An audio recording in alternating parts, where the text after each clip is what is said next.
Brazil's economy is a hot mess. The president's approval rating is at a record low, the government is caught in the middle of a huge corruption scandal, the nation's currency is tanking, and unemployment is at a 6-year high. And yet, ready or not, in 8 short months, thousands of athletes and spectators will descend on the country's second largest city for the 2016 Olympic Games. Rio de Janiero.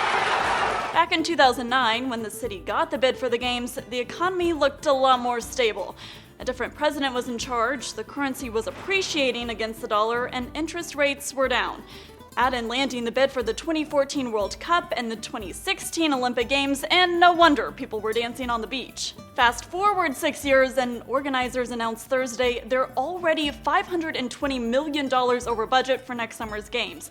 And somehow that translates to athletes being forced to pay for their own air conditioning. A spokesman for the Games said, "The goal here is to organize games without public funding and to organize games that make sense from an economic point of view. It hasn't been painful so far, it will be painful from now on, because we need to finish the process. So see ya air conditioning, peace out fancy food, and too bad for 500 paid staff members who, turns out, won't be hired."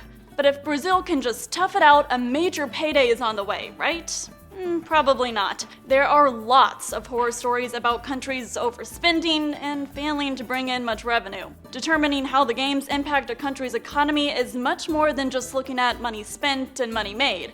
There are multiple factors at play, like how well new infrastructure pays off in the long run, and how likely it is for the Games to bring new business to town. An economist at the University of South Florida told the New York Times, "The bottom line is, every time we've looked, dozens of scholars, dozens of times, we find no real change in economic activity." He continued to say, hosting the Olympics is like a wedding.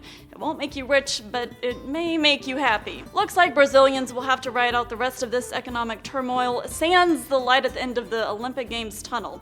As for completing stadiums and cleaning up around town, the clock's ticking. For Newsy, I'm Katie Link.